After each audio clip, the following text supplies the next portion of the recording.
골목 안쪽 구석진 자리에 자리 잡은 작은 치킨집에서 기름 튀기는 소리가 경쾌하게 울려 퍼집니다. 오후 5시가 막 넘은 시간, 퇴근길 직장인들이 하나둘씩 모습을 드러내기 시작하는 저녁 장사의 시작이었죠. 구독과 좋아요를 눌러주세요. 금빛수로 길로 감동적인 우리네 인생 이야기를 들려드립니다. 사연 시작합니다. 조미경은 앞치마를 두른 채 능숙한 손놀림으로 닭을 기름에 넣고 있었습니다. 28의 나이 또래들이 결혼을 준비하거나 직장에서 승진을 꿈꿀 때 미경은 엄마와 함께 이 작은 치킨집을 지키고 있었습니다. 선택이라기보다는 어쩔 수 없는 상황이었죠. 아버지가 일찍 돌아가시고 나서 엄마 윤정이와 단둘이 살아온 지 벌써 10년이 넘었습니다. 미경아, 주문 들어왔어. 후라이드 한 마리, 콜라 한 병. 안쪽에서 주문을 받던 정희가 소리쳤습니다. 60대 중반의 정희는 아직도 정정한 몸으로 주문받기와 계산을 담당하고 있었습니다. 세월이 흘러도 변하지 않는 것은 모녀가 서로를 의지하며 살아가는 모습이었죠. 네, 엄마 지금 튀기고 있어요. 미경이 대답하며 기름 온도를 확인했습니다. 황금빛으로 익어가는 닭을 보며 만족스러운 미소를 지었죠. 이 일을 시작한 지 벌써 몇 년째. 이제는 닭이 언제 완벽하게 익는지 소리만 들어도 알 수 있을 정도였습니다. 그때였습니다. 가게 문이 열리며 중년 남성이 들어왔습니다. 60대 초반으로 보이는 그 남자는 깔끔하게 차려입었지만 어딘지 모르게 쓸쓸한 느낌을 풍기고 있었죠. 어서 오세요. 정희가 인사했지만 남자는 묵묵히 메뉴판을 바라보고만 있었습니다. 한동안 망설이는 듯 하더니 조심스럽게 입을 열었죠. 닭다리만 3개 정도 주문할 수 있을까요? 네, 물론이죠. 잠깐만 기다려주세요. 정희가 주문을 받으며 미경에게 눈짓했습니다. 닭다리만 따로 주문하는 손님은 흔하지 않았거든요. 대부분 한 마리를 통째로 주문하거나 아니면 반마리 정도는 시켰는데 닭다리 3개만 달라고 하는 손님은 처음이었습니다. 남자는 구석진 테이블에 혼자 앉아 기다렸습니다. 창밖을 바라보는 그의 옆모습에는 무언가 그리워하는 듯한 표정이 스쳐 지나갔죠. 마치 오랜 기억을 되짚어보는 사람처럼 말입니다. 주문하신 닭다리 나왔습니다. 미경이 뜨겁게 튀긴 닭다리를 앞에 놓았습니다. 남자는 고맙다는 인사를 건네며 천천히 닭다리를 집어들었죠. 첫 한 입을 베어 물더니 눈을 감고 오래도록 음미했습니다. 맛있게 드세요. 미경이 웃으며 말했지만 남자는 대답 대신 계속 닭다리에만 집중하고 있었습니다. 그런데 그의 표정이 묘했습니다. 그냥 맛있어 하는 표정이 아니라 무언가 추억에 잠긴 듯한 그리운 맛을 찾은 듯한 표정이었죠. 한참을 그렇게 조용히 식사를 하던 남자가 계산을 위해 카운터로 다가왔습니다. 잘 먹었습니다. 얼마인가요? 8,000원입니다. 정희가 계산기를 두드리며 말했습니다. 남자가 10,000원을 건네며 잔돈은 그냥 두고 가겠다고 했죠. 그리고는 문을 나서려다가 갑자기 멈춰 섰습니다. 혹시 이 가게 언제부터 하셨어요? 정희가 잠깐 당황한 표정을 지으며 대답했습니다.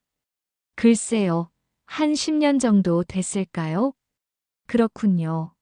그럼 앞으로도 자주 올게요.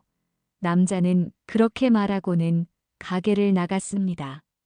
미경과 정희는 서로를 바라보며 어리둥절한 표정을 지었죠. 뭔가 이상한 손님이네.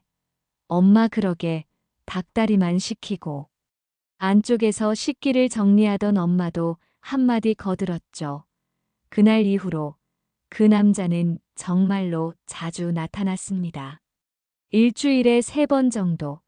항상 같은 시간대에 와서 같은 자리에 앉아 닭다리만 먹고 갔죠. 말은 별로 하지 않았지만 정중했고 항상 잔돈은 그냥 두고 갔습니다. 한 달이 지났을 무렵 미경은 그 남자에게 이름을 물어봤습니다. 실례지만 성함이 어떻게 되세요? 자주 오시니까. 이상훈입니다. 아, 이상훈 아저씨시군요. 저는 조미경이에요.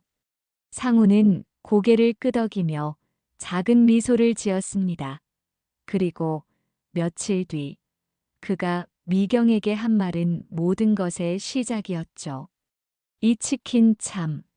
엄마 손맛 그대로네. 미경은 순간 멈춰 섰습니다. 엄마 손맛? 이상훈이 우리 엄마 요리를 먹어본 적이 있다는 뜻일까요? 아니면 그냥 하는 말일까요? 미경의 머릿속에 의문이 피어오르기 시작했습니다. 엄마 손맛 그대로네. 이상훈의 그 한마디가 미경의 머릿속에서 맴돌고 있었습니다. 며칠이 지나도 그 말의 의미를 알 수 없어 답답했죠. 엄마 손맛이라니 도대체 언제 우리 엄마 요리를 먹어본 적이 있다는 걸까요? 아니면 그냥 누군가의 엄마 요리와 비슷하다는 뜻일까요?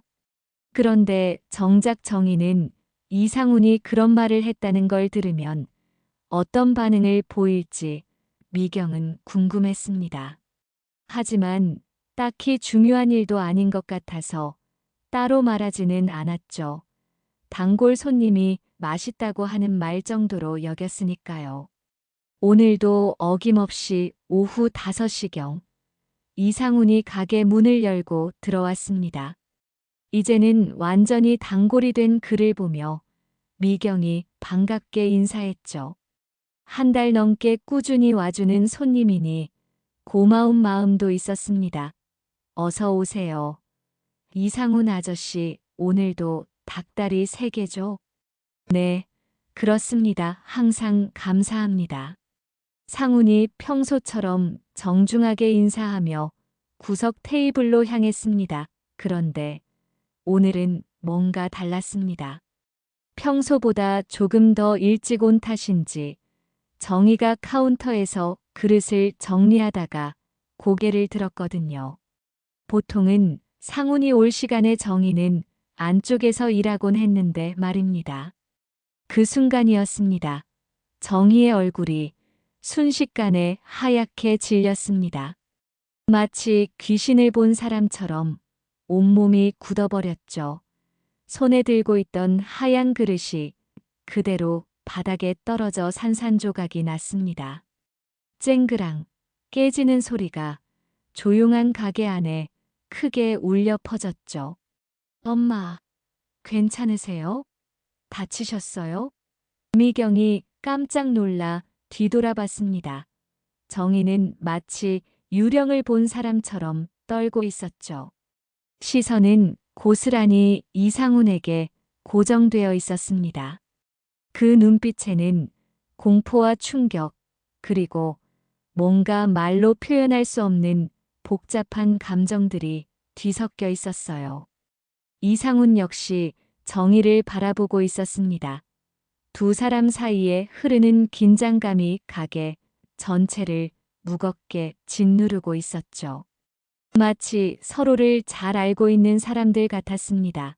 아니, 단순히 아는 사이가 아니라 뭔가 깊고 복잡한 사연이 있는 것 같았어요. 어머니, 괜찮으신가요?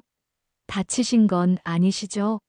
상훈이 조심스럽게 일어나 다가오려 했습니다.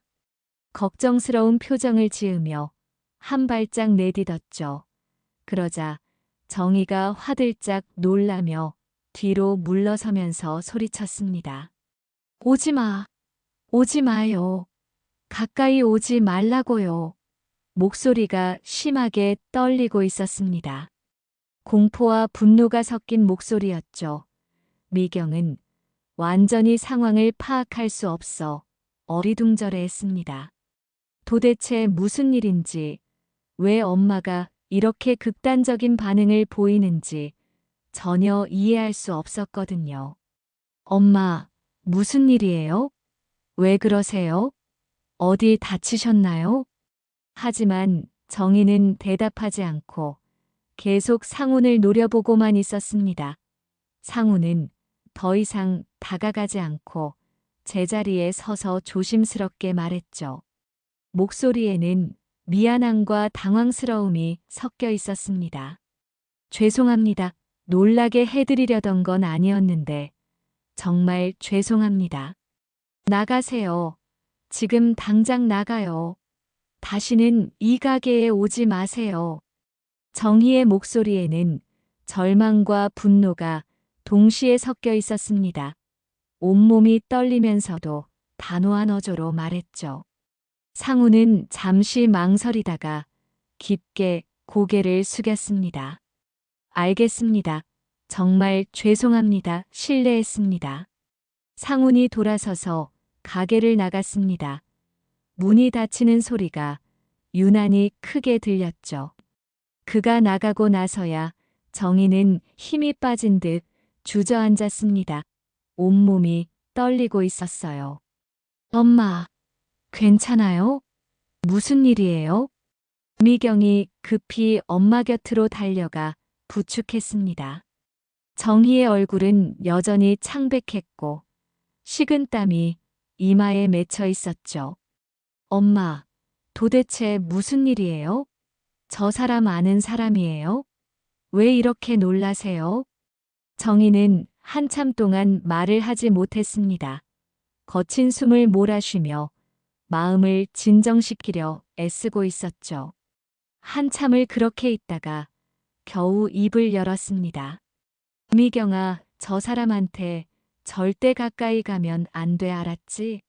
절대로. 왜요? 도대체 무슨 일이 있었던 거예요? 저 아저씨가 뭘 잘못했다는 거예요? 묻지 마, 그냥 절대 상대하지 마, 약속해. 하지만 미경은 쉽게 포기할 수 없었습니다. 한 달 넘게 단골로 다니던 손님이었는데 엄마가 이렇게 극단적인 반응을 보이는 게 도무지 이해가 안 됐거든요. 정중하고 조용한 사람이었는데 말입니다. 그날 밤 가게 문을 닫고 집으로 올라간 후에도 정희는 계속 불안해했습니다. 창문을 여러 번 확인하고 문단속도 평소보다 꼼꼼히 했죠. 심지어 커튼까지 꽁꽁 쳐서 밖을 전혀 볼 수 없게 만들었습니다. 엄마, 정말 저 사람 아는 사람 맞죠? 왜 이렇게 무서워하세요? 미경이 다시 한번 조심스럽게 물었습니다. 정희는 긴 한숨을 쉬더니 딸을 바라봤죠. 그 눈빛에는 깊은 슬픔과 후회, 그리고 말할 수 없는 고통이 담겨 있었습니다. 미경아, 세상에는 잊고 싶어도 잊을 수 없는 사람들이 있어. 그리고 다시는 만나고 싶지 않은 사람들도 있고 그런 사람들이 있단다. 그럼 저 아저씨가 그런 사람이라는 거예요? 대체 뭘 했길래 정희가 단호하게 고개를 끄덕였습니다. 그리고 떨리는 목소리로 말했죠. 절대 말 섞지 마, 저 사람 우리 인생 망쳤던 인간이야. 엄마의 그 말이 미경의 가슴에 깊이 박혔습니다. 도대체 이상훈이라는 사람이 어떤 일을 저질렀기에 엄마가 이렇게까지 분노하고 있는 걸까요? 그리고 왜 그토록 무서워하는 걸까요? 며칠이 지나도 이상훈은 나타나지 않았습니다.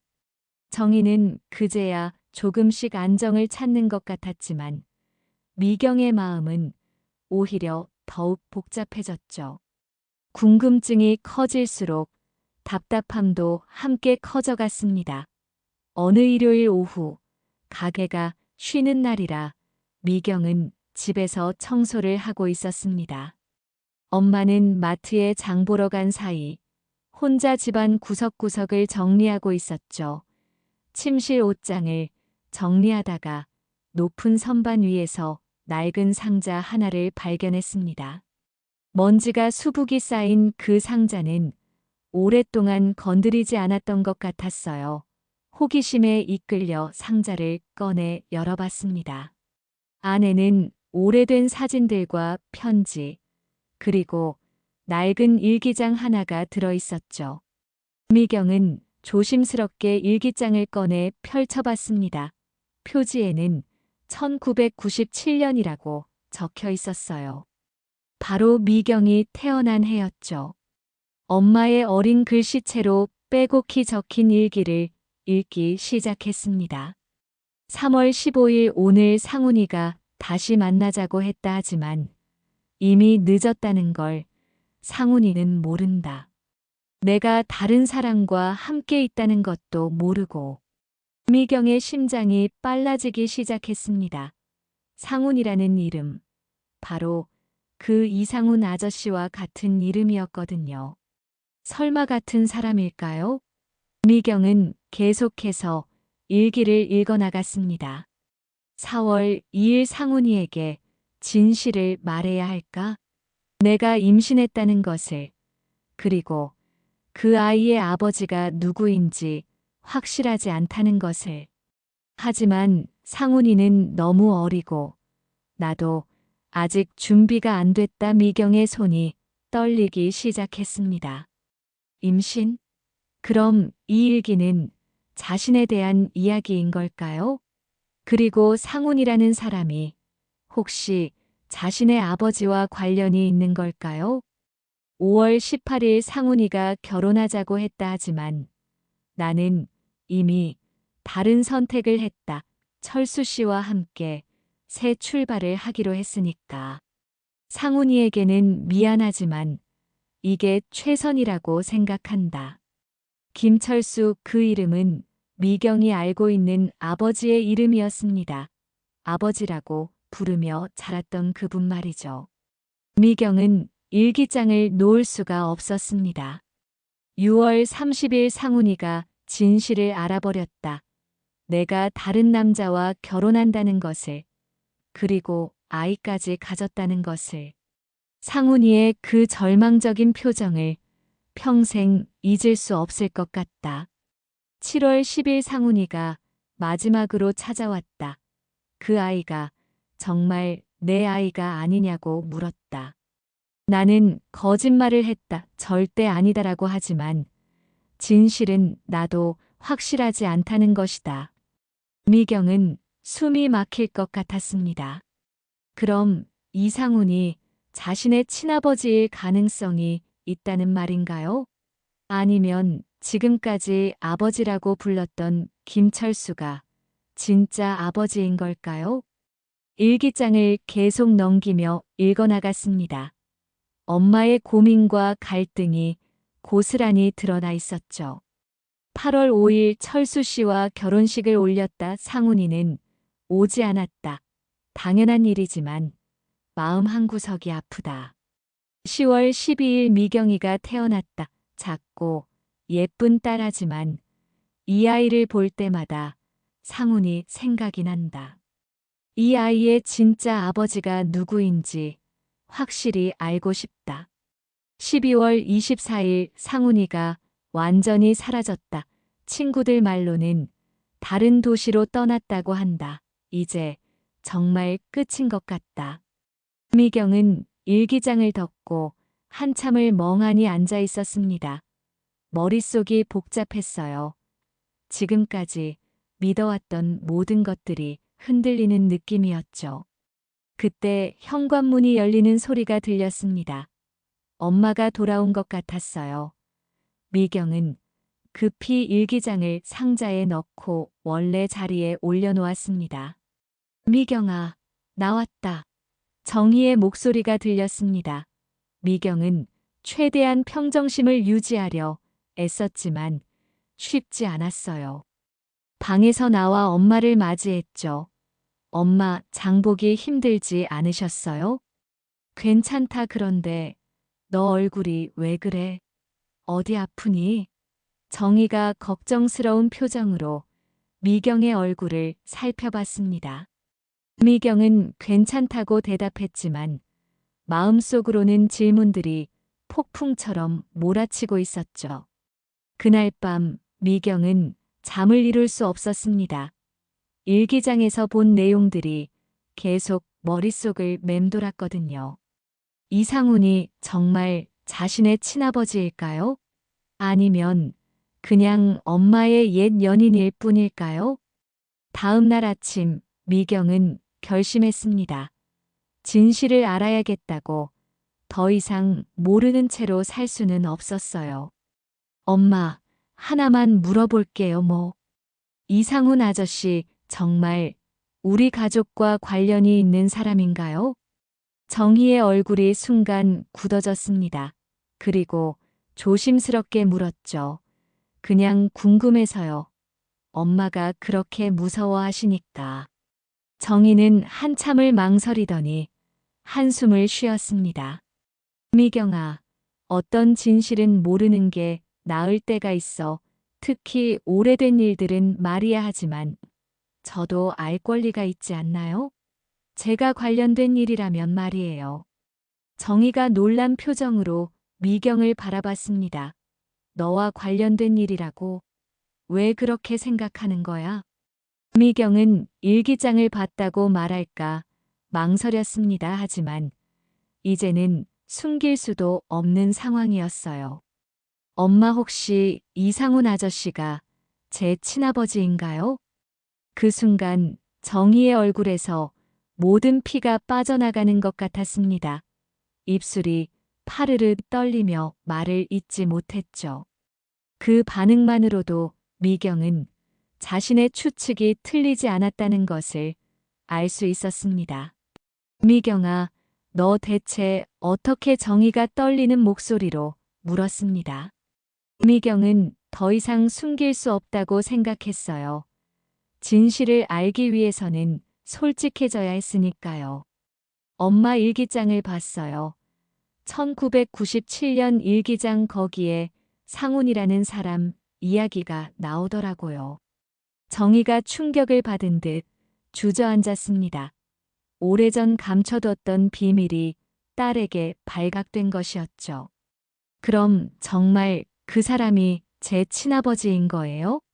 미경이 다시 한번 물었습니다. 하지만 정희는 고개를 저었어요. 아니야, 아니다. 미경아. 그럼 왜 일기장에는 확실하지 않다고 적혀 있었어요? 아버지가 누구인지 확실하지 않다고. 정희는 깊은 한숨을 쉬며 고개를 떨궜습니다. 더 이상 숨길 수 없는 상황이 된 것 같았어요. 미경아, 엄마가 젊었을 때 실수를 했어. 두 사람을 동시에 만났던 거야. 미경은 숨을 멈췄습니다. 두 사람을 동시에? 그럼 정말로 친아버지가 누구인지 확실하지 않다는 뜻인가요? 상훈이와 내 아버지 김철수 씨를 동시에 만났어. 그래서 내가 태어났을 때 누구의 딸인지 확실하지 않았던 거야. 미경의 세상이 흔들리는 느낌이었습니다. 지금까지 당연하게 생각했던 모든 것들이 불확실해진 거였죠. 그럼 지금도 모르시는 거예요? 제 진짜 아버지가 누구인지? 모른다, 정말 모르겠어. 정희가 눈물을 흘리기 시작했습니다. 28년 동안 감춰왔던 비밀이 터져나오는 순간이었죠. 그날 밤, 미경은 완전히 혼란에 빠졌습니다. 자신의 정체성에 대한 모든 것이 흔들렸거든요. 다음 날부터 며칠간 미경은 제대로 일에 집중할 수 없었어요. 그러던 어느 날 오후, 이상훈이 다시 나타났습니다. 일주일 넘게 오지 않았던 그가 조심스럽게 가게 문을 열고 들어온 것이었죠. 다행히 정희는 안쪽에서 일하고 있어서 바로 눈에 띄지 않았습니다. 안녕하세요. 상훈이 조심스럽게 인사했습니다. 미경은 복잡한 심정으로 그를 바라봤어요. 혹시 이 사람이 자신의 친아버지일 수도 있다는 생각에 마음이 어수선했죠. 어서 오세요. 오랜만이시네요. 지난번에 어머니를 놀라게 해드린 것 같아서 죄송했습니다. 상훈의 표정에는 미안함과 함께 무언가 간절한 마음이 담겨 있었습니다. 미경은 용기를 내어 물어보기로 했어요. 저 혹시 시간 있으시면 잠깐 밖에서 이야기할 수 있을까요? 상훈이 놀란 표정을 지었습니다. 저랑요? 네, 궁금한 게 있어서요. 상훈은 잠시 망설이다가 고개를 끄덕였습니다. 미경은 엄마에게 잠깐 나간다고 말하고 상훈과 함께 가게 밖으로 나갔죠.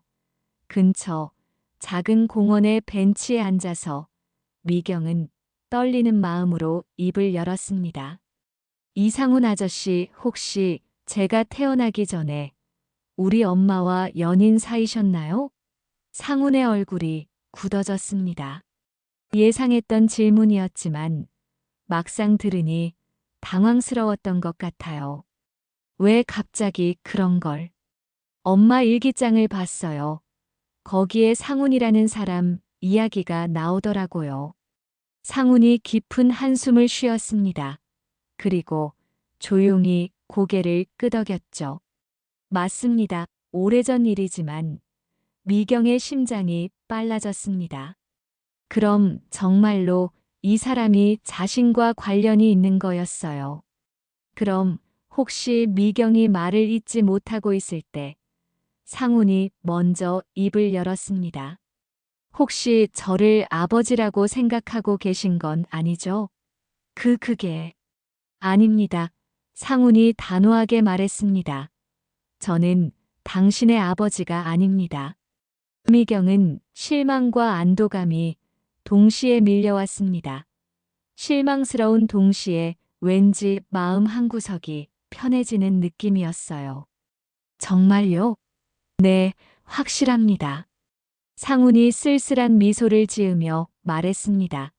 당신 어머니와 헤어진 후에 당신이 태어났다는 소식을 들었어요. 하지만 저와는 관계없는 일이었죠. 그럼 왜 우리 가게에 자주 오시는 거예요? 그리고 엄마 손맛 같다고 하시고 상훈이 잠시 망설이더니 솔직하게 대답했습니다. 그냥 그리운 마음 때문이었습니다. 당신 어머니와의 추억 때문에 바보 같은 일이었죠. 미경은 상훈의 말을 듣고 있으니 왠지 모르게 마음이 아팠습니다.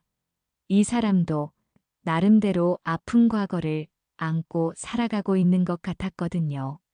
어머니께서 저를 싫어하시는 것도 당연합니다. 예전에 많이 힘들게 해드렸으니까요. 어떻게 힘들게 하셨는데요?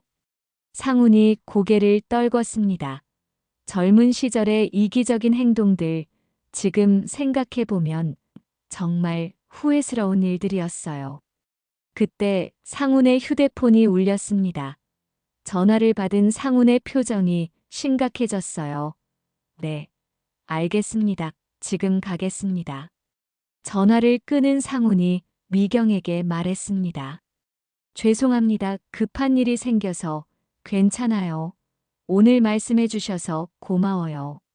상훈이 일어서려다가 잠시 멈춰 섰습니다. 미경 씨, 혹시 앞으로도 가끔 가게에 가도 될까요? 물론 어머니께서 싫어하신다면. 미경은 잠시 고민했습니다. 엄마는 분명히 반대할 것 같았지만 상훈이 나쁜 사람은 아닌 것 같았거든요. 한번 엄마와 이야기해 볼게요. 감사합니다. 상훈이 깊게 인사하고 떠났습니다. 미경은 벤치에 혼자 앉아 생각에 잠겼어요. 이상훈이 자신의 친아버지가 아니라는 것을 확인했지만 여전히 많은 의문이 남아 있었습니다.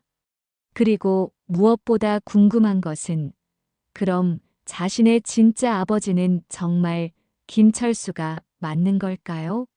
아니면 아직도 확실하지 않은 걸까요?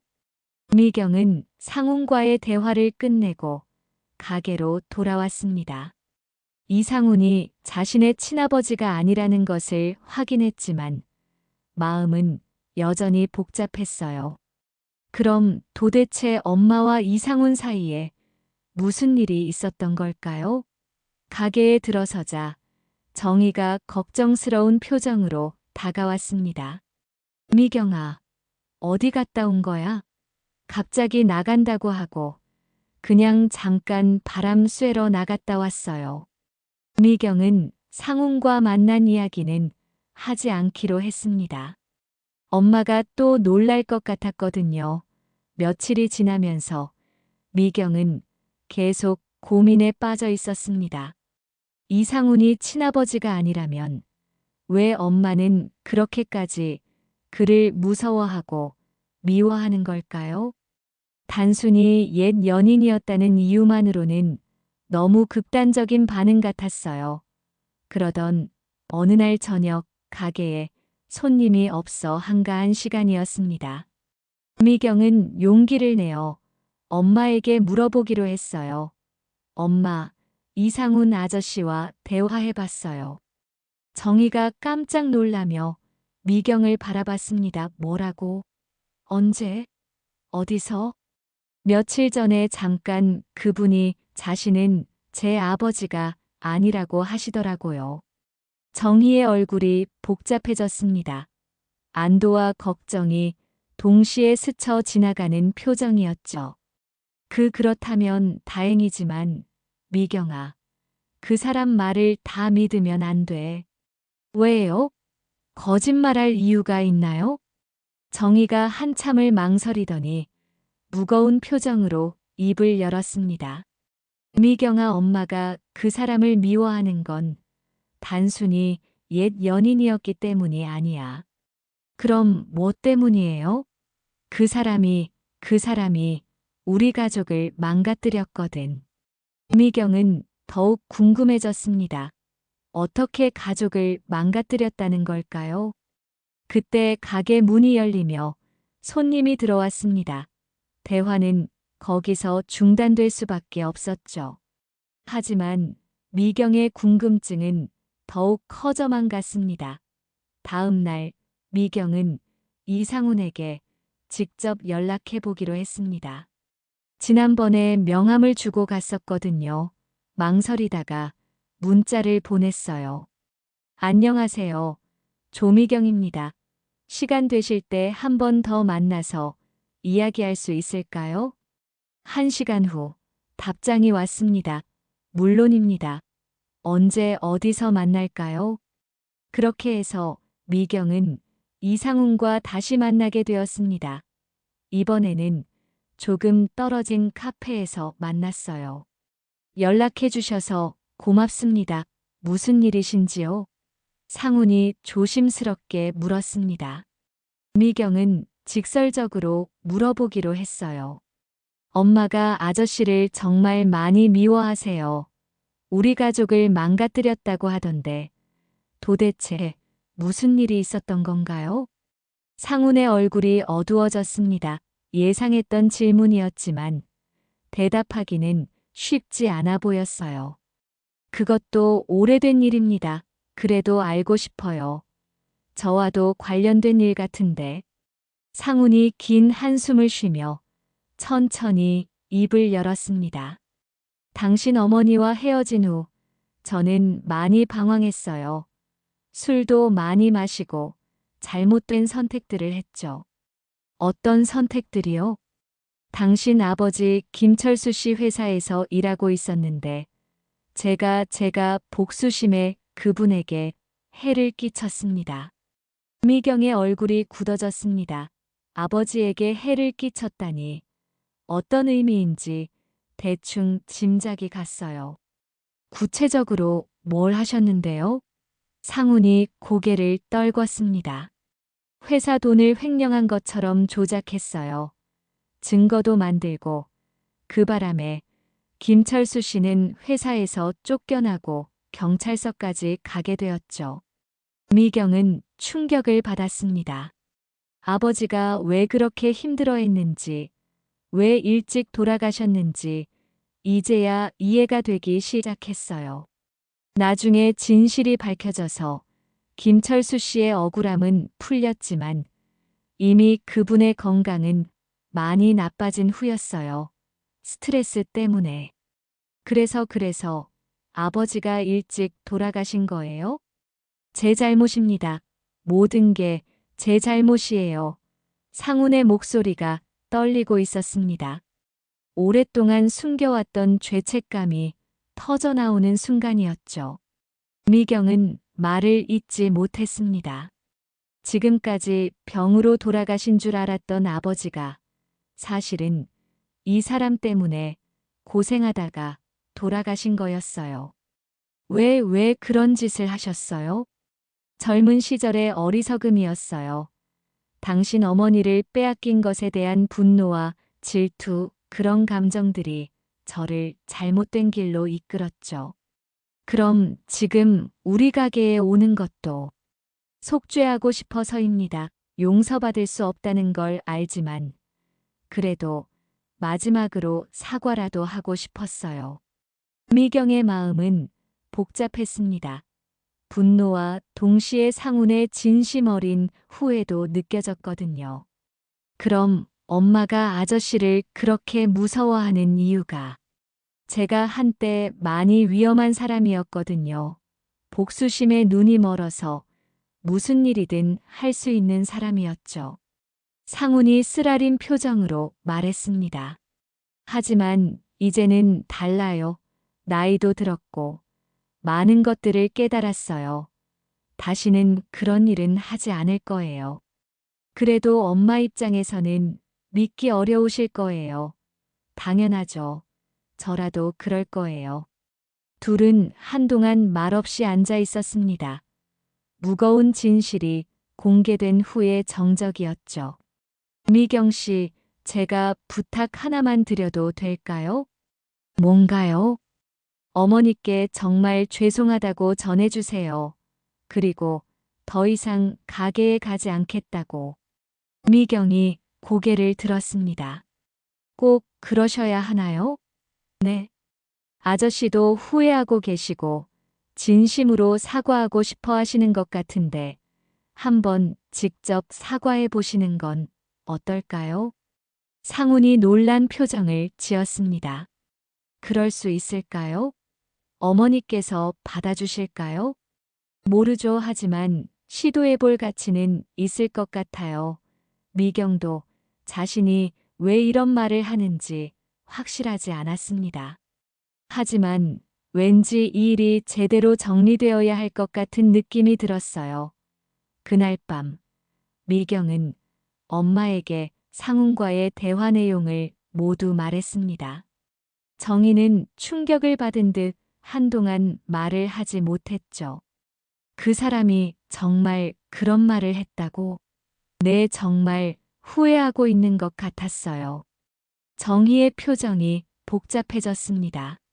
분노와 원망, 그리고 묘한 안도감이 뒤섞인 표정이었어요. 그 사람이 정말 그런 말을 했다고? 정희는 미경의 이야기를 들으며 복잡한 표정을 지었습니다.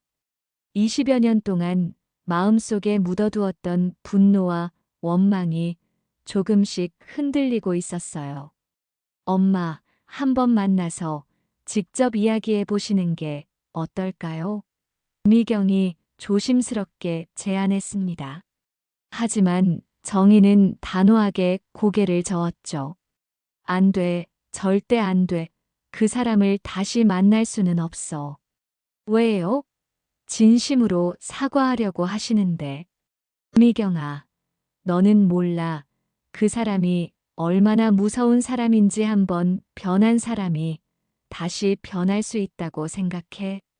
정희의 목소리에는 깊은 불신이 깔려 있었습니다. 한번 배신당한 마음은 쉽게 열리지 않는 법이었죠. 특히 사랑하는 사람을 잃게 만든 원수에 대해서는 더욱 그랬습니다. 그로부터 며칠이 지났습니다.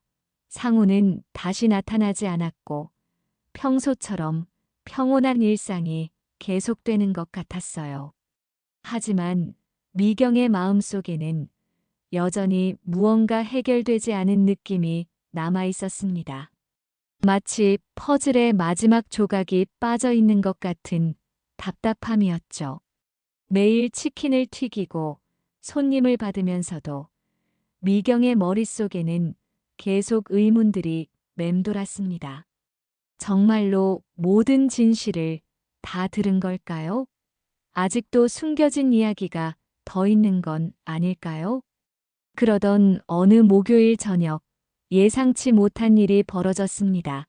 가게 문이 열리면서 이상훈이 들어온 것이었죠. 안녕하세요. 상훈이 평소보다 더욱 조심스럽게 인사했습니다. 정희가 그를 보더니 몸을 경직시켰어요. 왜 또 왔어? 오지 말라고 했잖아. 정희 씨 오늘은 정말 중요한 일로 왔습니다.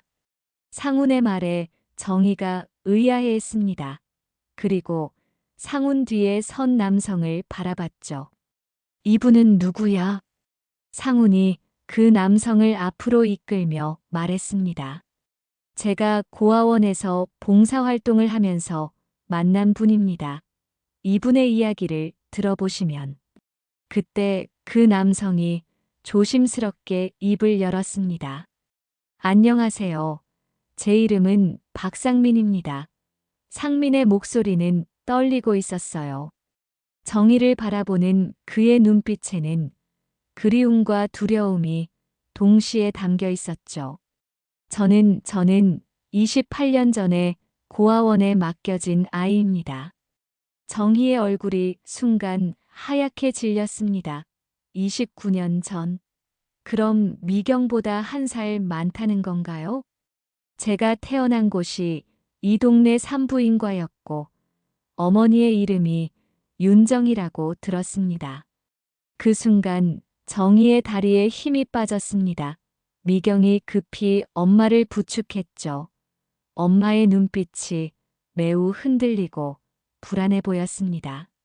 엄마, 괜찮으세요? 하지만 정희는 상민만 바라보고 있었습니다. 29년 만에 다시 만나는 첫째 아들, 그 아이가 이렇게 훌륭하게 자라서 자신 앞에 서 있는 것이었어요. 상민아, 정말 상민이니? 어머니, 저를 기억하세요? 상민의 목소리가 떨렸습니다. 정희는 눈물을 흘리며 상민에게 다가갔어요. 어떻게 여기까지 왔니? 살아 있었던 거야? 어디서 어떻게 뭘 하면서 살았어? 상훈이 조심스럽게 설명했습니다. 제가 고아원에서 봉사를 하면서 상민 씨를 알게 됐습니다. 상민이가 친어머니를 찾고 있다는 이야기를 듣고 혹시나 해서 여쭤봤는데 그래서 저희가 여기까지 오게 된 거예요. 상민이 덧붙였습니다. 미경은 이 모든 상황을 이해할 수 없었습니다. 엄마, 이게 무슨 일이에요? 이분이 누구세요? 정희가 눈물을 닦으며 미경을 바라봤습니다. 미경아, 이 사람은 내 오빠야. 네. 엄마가 너를 낳기 전에 먼저 낳았던 아들이야. 미경의 머릿속이 하얗게 변했습니다. 오빠? 자신에게 오빠가 있었다고요? 그럼 상민 씨가 정말 제 친오빠라는 거예요? 상민이 미경을 바라보며 따뜻한 미소를 지었습니다. 그런 것 같네요. 갑작스럽게 이런 이야기를 듣게 해서 죄송해요. 내전 좀 많이 혼란스럽네요. 이 상황이. 정희는 상민의 손을 잡으며 계속 눈물을 흘렸습니다. 상민아, 엄마가 미안해. 정말 미안해. 어머니, 괜찮아요. 저는 원망하지 않아요. 하지만 내가 너를 버린 거나 마찬가지잖아.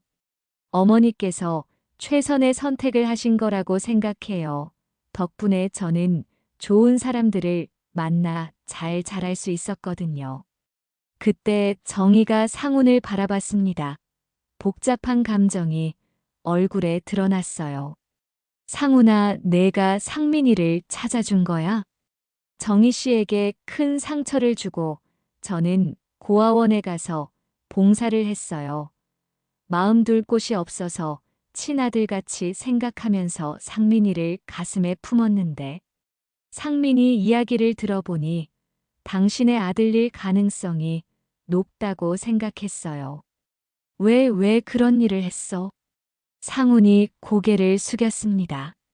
속죄하고 싶었어요.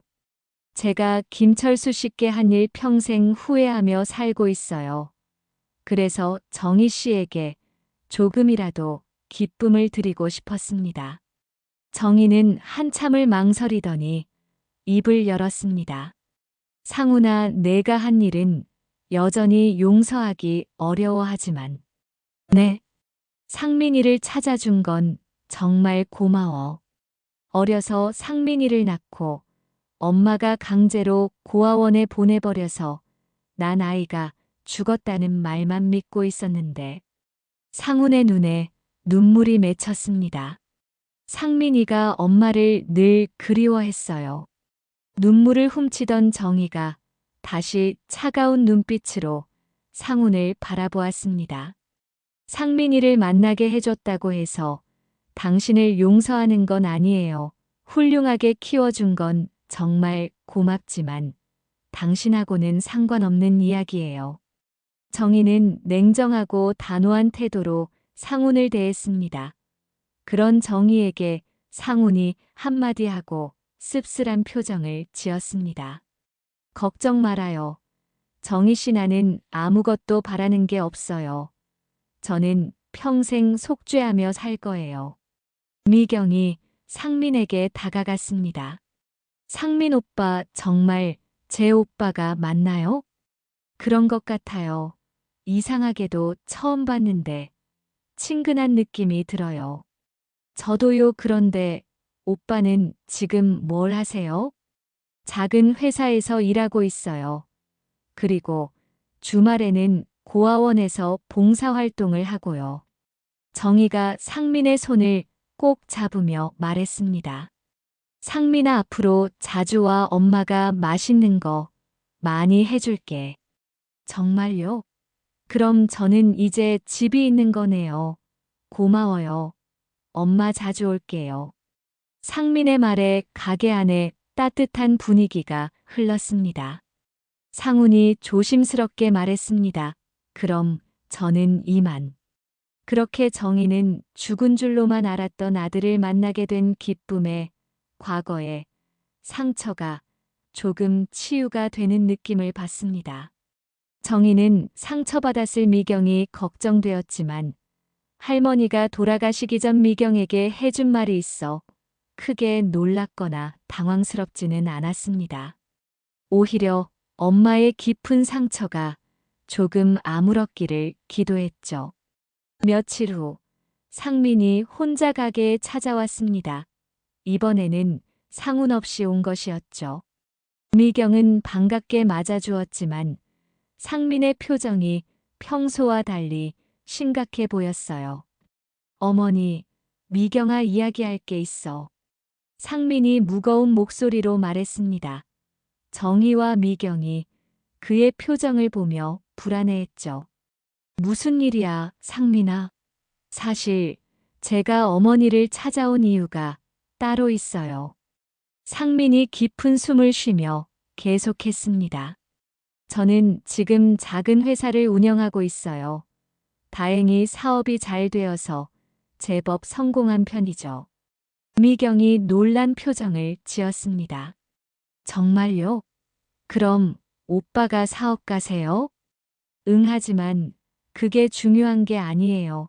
상민의 얼굴이 어두워졌습니다. 제가 강경화 진단을 받았어요. 상당히 진행된 상태라서 간이식을 받아야 해요. 정희가 충격을 받으며 상민의 손을 잡았습니다. 뭐라고? 간이식을?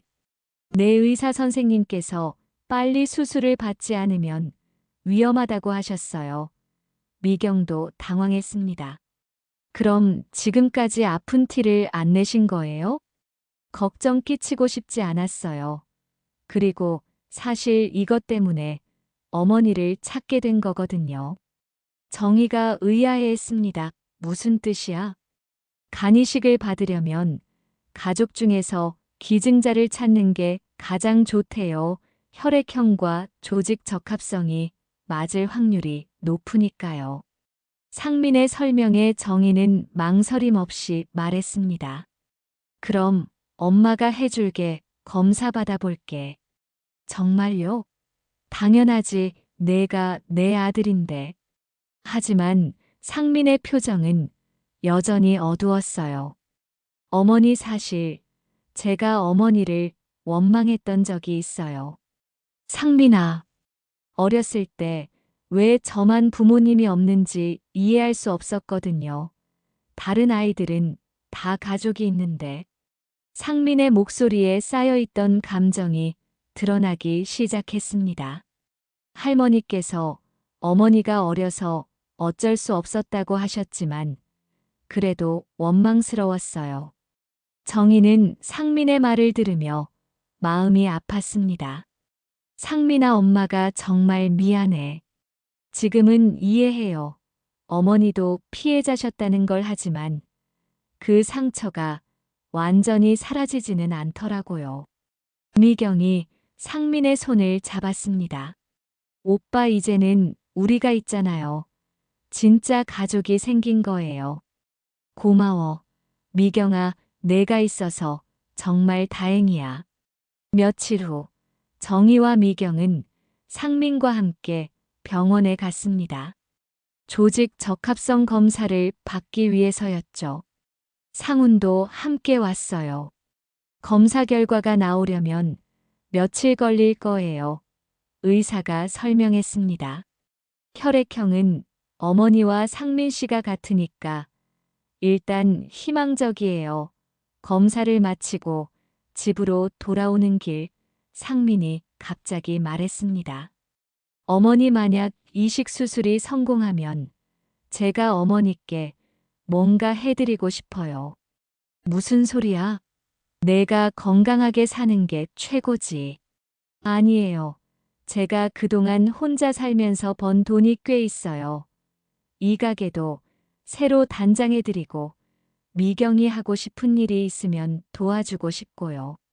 미경이 손을 흔들었습니다. 오빠, 그런 건 안 받을 거예요. 가족인데 그런 걸로 따지면 안 되죠. 하지만 오빠가 건강해지는 게 최고의 선물이에요. 일주일 후 검사 결과가 나왔습니다. 하지만 예상과 달리 정희와 상민의 조직 적합성이 맞지 않았어요. 이상하네요. 혈액형은 같은데 조직 적합성이 맞지 않다니 의사도 의아해했습니다. 그럼 다른 가족분도 검사를 받아보시는 게 좋겠어요. 상민의 친아빠와는 연락이 끊겨 어디 사는지를 몰랐고 찾을 방법도 없었죠. 혹시 모를 상황을 기대하며 미경이 검사를 받았지만 역시 맞지 않았습니다. 상훈도 마찬가지였어요. 다른 방법을 찾아봐야겠네요. 뇌사자 장기 기증 대기자 명단에 올려놓겠습니다. 의사의 말에 모두가 실망했습니다. 특히 상민은 큰 충격을 받은 것 같았어요. 그날 밤 상민의 상태가 갑자기 악화됐습니다. 응급실로 실려갔지만 다행히 큰 문제는 없었어요. 하지만 의사는 시간이 많지 않다고 경고했습니다. 최대한 빨리 수술을 받으셔야 해요. 한 달쯤 되어갈 무렵이던가요. 기적적으로 뇌사자 기증자가 나타났습니다. 조직 적합성도 맞았어요. 상민은 즉시 수술을 받게 됐습니다. 잘 될 거야. 상민아, 정희가 상민의 손을 잡으며 말했습니다. 어머니 수술 잘 되면 제가 좋은 아들이 될게요. 넌 이미 좋은 아들이야. 수술은 성공적으로 끝났습니다. 하지만 며칠 후부터 상민의 상태가 이상해지기 시작했어요. 어머니, 제가 정말 죄송한 이야기를 해야 할 것 같아요. 회복실에 누워있던 상민이 정희와 미경을 불렀습니다.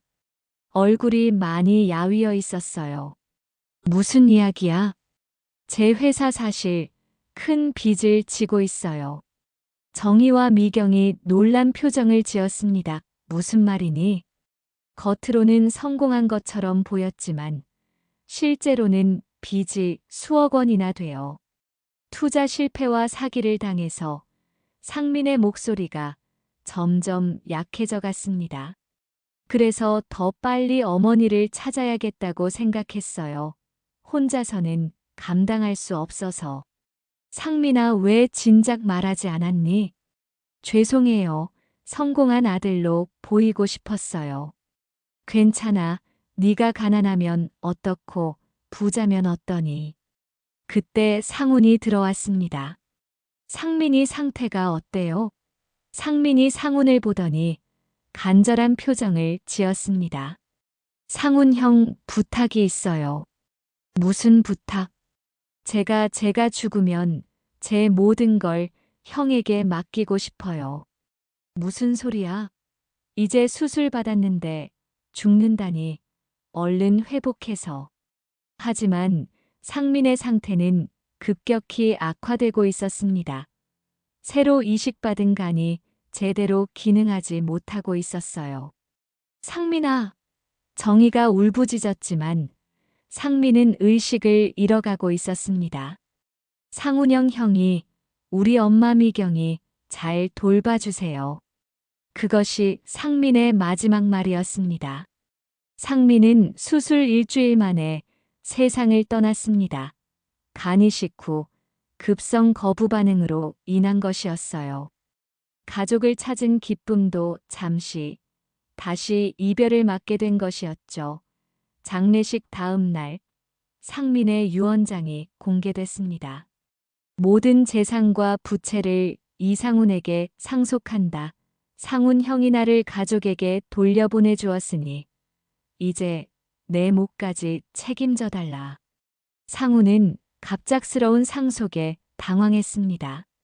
이건 받을 수 없어요. 상민이가 그렇게 원했어. 정희가 눈물을 흘리며 말했습니다. 내가 상민이를 찾아준 은혜를 갚고 싶었나 봐. 하지만 문제는 여기서 끝나지 않았습니다. 상민이 죽은 지 사흘 후 정체불명의 남자들이 치킨집에 나타났거든요. 이상훈이 여기 있나? 덩치 큰 남자 셋이 가게로 들어왔습니다. 분위기가 심상치 않았어요. 누구세요? 정희가 경계심을 갖고 물었습니다. 박상민 그놈이 죽었다면서? 그럼 이제 빚은 누가 갚을 거야? 무슨 빚 말씀이세요? 상민이 놈이 우리한테 5억을 빌려갔어. 유언장에 이상훈이라는 놈한테 모든 걸 넘겼다며. 남자들의 말에 정희와 미경이 놀랐습니다. 5억이라는 큰 금액이었거든요. 저희는 모르는 일이에요. 모른다고. 상속받았으면 빚도 같이 받는 거야. 그때 상훈이 가게에 들어왔습니다. 무슨 일인가요? 네가 이상훈이야? 덩치 큰 남자가 상훈에게 다가왔습니다. 네, 그런데 박상민 놈이 우리 돈 5억 가지고 튀었는데 유언장에 너한테 넘겼다며. 언제 갚을 거야? 상훈이 당황했습니다. 5억이요? 그런 큰 돈이. 뭘 모르는 척해? 상속받았으면 빚도 같이 받는 거 몰라. 남자들이 점점 위협적으로 변했습니다. 일주일 안에 돈 준비해, 안 그러면 가만 안 둬. 잠깐만요. 이야기를 해봅시다. 상훈이 말렸지만 남자들은 이미 흥분한 상태였어요. 이야기는 무슨 돈이나 가져와. 남자 중 하나가 상훈의 가슴팍을 밀쳤습니다. 상훈이 뒤로 밀려났어요. 그만하세요. 미경이 소리쳤지만 남자들은 멈추지 않았습니다. 일주일이야. 일주일 안에 5억 준비 못하면 어떻게 될지 알아서 생각해. 남자들이 가게를 나가려는 순간 상훈이 그들을 막아섰습니다. 여기서 이런 식으로 하면 안 됩니다. 다른 곳에서 이야기합시다. 뭐, 감히 우리를 막아? 남자 중 하나가 상훈의 얼굴을 주먹으로 때렸습니다. 상훈이 비틀거렸어요. 상훈 씨. 정희가 소리쳤습니다. 그만해요. 하지만 남자들의 폭력은 계속됐습니다. 상훈이 맞서려 했지만 상대가 셋이었어요. 이 자식이 우리를 우습게 봐. 남자들이 상훈을 둘러싸고 폭행하기 시작했습니다. 상훈이 바닥에 쓰러졌어요. 119 불러. 정희가 미경에게 소리쳤습니다. 남자들은 상훈을 몇 대 더 때린 후 가게를 나갔습니다. 일주일이야. 돈 준비해놔. 쿵. 둔탁한 소리와 함께 상훈은 바닥에 쓰러진 채 의식을 잃었습니다. 머리에서 피가 흘러나오고 있었어요. 상훈 씨. 정신 차려. 정희가 상훈을 흔들었지만 반응이 없었습니다. 곧 구급차가 도착했습니다. 응급요원들이 상훈을 응급처치하며 병원으로 이송했어요. 보호자분들도 함께 오셔야 해요. 네, 알겠습니다. 정희와 미경이 함께 병원으로 향했습니다. 구급차 안에서 상훈의 상태는 계속 악화되고 있었어요. 병원 응급실은 긴장감으로 가득했습니다.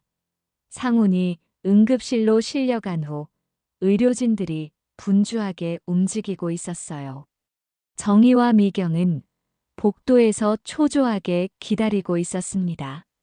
환자 상태가 심각합니다.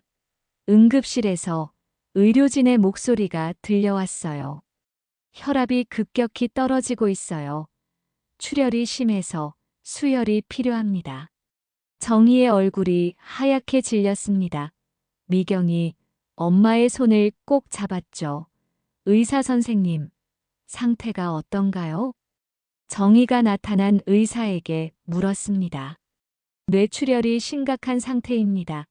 즉시 수술을 해야 하는데 출혈량이 많아서 수혈이 반드시 필요해요. 그럼 저희가 피를 줄 수 있나요? 환자의 혈액형이 AB형 RH- 음성인데 매우 희귀한 혈액형이에요. 혈액원에도 재고가 부족한 상황입니다. 의사의 말에 모두가 당황했습니다. 그럼 어떻게 해야 하나요? 보호자분들 중에서 같은 혈액형이 있으시면 직접 수혈이 가능하지만 저희 혈액형을 확인해 주세요. 정희가 급히 말했습니다. 곧바로 혈액형 검사가 시작됐습니다. 하지만 결과는 실망스러웠어요. 정희는 O형이었습니다. 미경 씨도 검사해 보겠습니다. 간호사가 미경의 혈액을 채취했습니다. 몇 분 후 결과가 나왔어요. 미경 씨가 AB형 RH- 음성입니다. 의사가 놀라며 말했습니다. 정말 희귀한 혈액형인데 같은 혈액형이시네요. 가족이세요?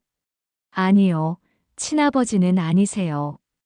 AB형 RH- 음성은 매우 특수한 혈액형이라 유전적 연관성이 높은데 가족이 아니시라면 환자분은 천운이시네요. 정희의 얼굴이 창백해졌습니다. 미경은 상황을 이해하지 못하고 있었어요. 그건 나중에 확인하고 지금은 수술이 우선이니까 수혈해 주시겠어요? 의사가 미경에게 물었습니다. 네, 물론이에요. 미경이 망설임 없이 대답했습니다. 미경아. 정희가 미경의 팔을 잡았습니다. 괜찮아요. 엄마 사람 목숨이 더 중요해요. 수혈이 시작됐습니다. 미경의 피가 상훈에게 수혈되면서 상훈의 상태가 안정되기 시작했어요. 곧이어 응급수술이 진행됐습니다. 수술은 4시간 동안 계속됐습니다. 그동안 정희는 한마디도 하지 않고 복도에 앉아 있었어요. 미경은 수혈로 인해 몸이 허약해진 상태였습니다.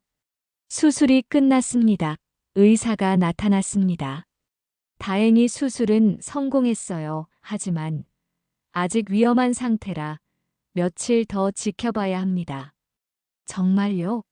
살 수 있는 거예요? 미경이 안도하며 물었습니다.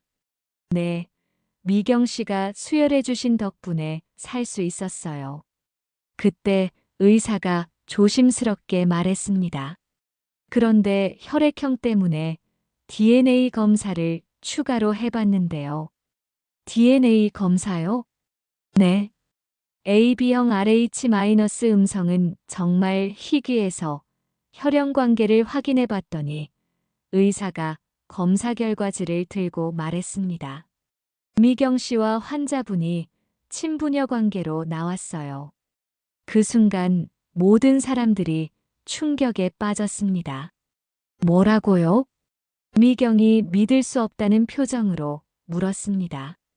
친부녀 관계라니 그게 무슨 뜻이에요? 상훈 씨가 미경 씨의 친아버지라는 뜻입니다.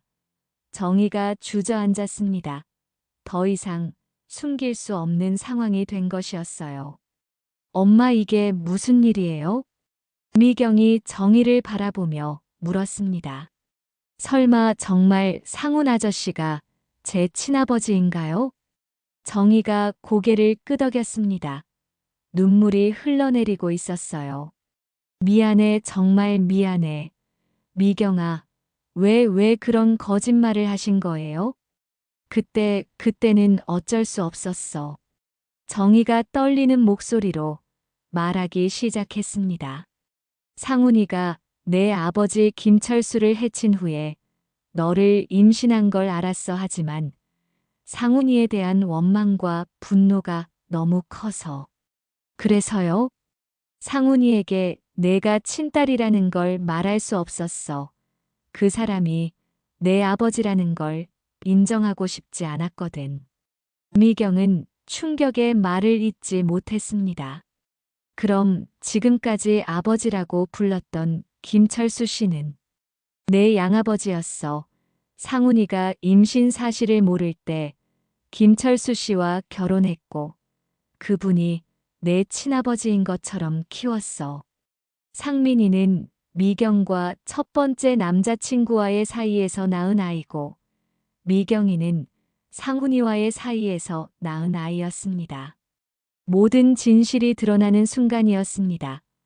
미경은 자신의 정체성이 완전히 뒤바뀌는 걸 느꼈어요. 엄마 진짜 대단하네요. 이 엄청난 사실을 숨기고. 미안해, 정말 미안해. 정희는 계속 눈물을 흘렸습니다. 상훈이에 대한 원망 때문에 내게까지 거짓말을 했어. 내가 상훈이의 딸이라는 걸 인정하고 싶지 않았어. 미경은 복잡한 감정에 휩싸였습니다. 분노와 당황, 그리고 묘한 안도감이 동시에 밀려왔어요. 엄마, 그럼 상훈 아저씨는 지금까지 자신에게 딸이 있다는 걸 모르고 살았던 거예요? 그래, 그 사람도 몰랐어. 그때 중환자실에서 간호사가 나왔습니다. 환자가 의식을 되찾았어요. 보호자분들 만날 수 있습니다. 모두가 중환자실로 향했습니다. 상훈은 침대에 누워 있었지만 의식은 또렷했어요. 정희 씨, 미경 씨, 상훈이 약한 목소리로 말했습니다. 미경이 상훈의 곁으로 다가갔습니다. 이제는 아저씨가 아니라 친아버지라는 걸 알고 있었지만 여전히 낯선 느낌이었어요. 아저씨 아니, 아버지 미경이 어색하게 말했습니다. 상훈의 눈이 커졌어요. 뭐라고? DNA 검사 결과가 나왔어요. 제가 아버지의 친딸이래요. 상훈의 눈에서 눈물이 흘러내렸습니다. 28년 동안 몰랐던 딸이 바로 자신 앞에 있었다는 사실이 믿기지 않았어요. 미경아, 정말 내가 내 딸이야? 네, 저도 방금 알았어요. 미경의 목소리도 떨리고 있었습니다. 갑작스럽게 알게 된 진실이 아직도 현실 같지 않았거든요. 상훈이 힘겹게 손을 뻗어 미경의 손을 잡았습니다. 미안해, 정말 미안해. 미경아, 아버지가 그동안 너를 모르고 살았어. 아버지 잘못이 아니에요. 아버지도 모르셨던 거잖아요. 미경이 상훈의 손을 꼭 잡으며 말했습니다. 비록 갑작스러운 상황이었지만 왠지 모르게 마음이 따뜻해지는 느낌이었어요. 정희가 조심스럽게 다가왔습니다. 상훈아, 미안해. 정말 미안해, 정희 씨. 내가 너무 이기적이었어. 내가 김철수를 해친 것에 대한 분노 때문에 미경이까지. 정희의 목소리가 떨렸습니다. 내가 미경이 아버지라는 걸 인정하고 싶지 않았어. 그래서 거짓말을 했어. 상훈이 고개를 저었습니다. 아니에요. 제가 그런 일을 저질렀으니 당연한 거였어요. 하지만 미경이는 죄가 없잖아. 내가 미경이에게서 친아버지를 빼앗은 거야. 병실은 한동안 조용했습니다. 떨리는 목소리로 정희가 미경이에게 말을 건넵니다. 용서해 줄 수 있니? 미경이 엄마의 손을 잡았습니다. 엄마도 힘드셨을 거예요. 이제 다 지난 일이에요. 상훈이 회복된 후 세 사람은 진솔한 대화를 나눴습니다. 상민이가 남긴 빚 제가 책임지겠습니다. 상훈이 말했지만 정희가 고개를 저었습니다. 우리 가족이 함께 해결해야 할 문제야. 혼자 짊어지려 하지 마. 하지만 5억이라는 큰 돈을 치킨집을 확장해서 점차 갚아나가면 되미경이도 요리 실력이 좋으니까 충분히 가능해. 미경이 고개를 끄덕였습니다. 맞아요. 우리 세 명이 함께하면 못할 게 없어요. 몇 달 후 치킨집은 작은 식당으로 확장됐습니다. 간판에는 상민이네 가족 식당이라고 적혀 있었어요. 죽은 상민을 기리는 마음이었죠. 아버지, 오늘 매출이 얼마예요? 미경이 상훈에게 물었습니다. 이제는 자연스럽게 아버지라고 부르고 있었어요. 꽤 잘 나왔어. 이 속도면 빚도 생각보다 빨리 갚을 수 있을 것 같아.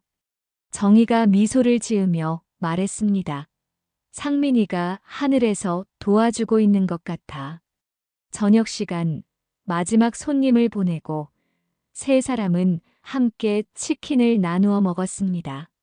상민 오빠가 늘 말했던 대로네요. 미경이 치킨 한 조각을 아버지에게 건네며 말했습니다. 치킨은 같이 먹어야 맛있다고 상훈이 그 말을 듣고 눈시울을 붉혔습니다. 상민이 덕분에 우리가 진짜 가족이 될 수 있었어. 그날 밤 정희는 상민의 사진 앞에서 말했습니다.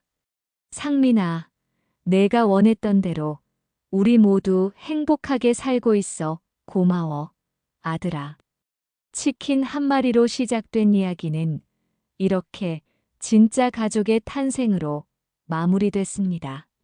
비록 아픔과 상처가 있었지만 결국 사랑과 용서로 모든 것을 이겨낸 따뜻한 가족의 이야기였어요. 가족이란 피보다 진한 마음으로 만들어지는 것이었다. 오늘 미경인의 이야기가 감동적이었다면 좋아요와 구독 부탁드립니다. 이야기를 전하는데 큰 힘이 됩니다. 달빛으로였습니다.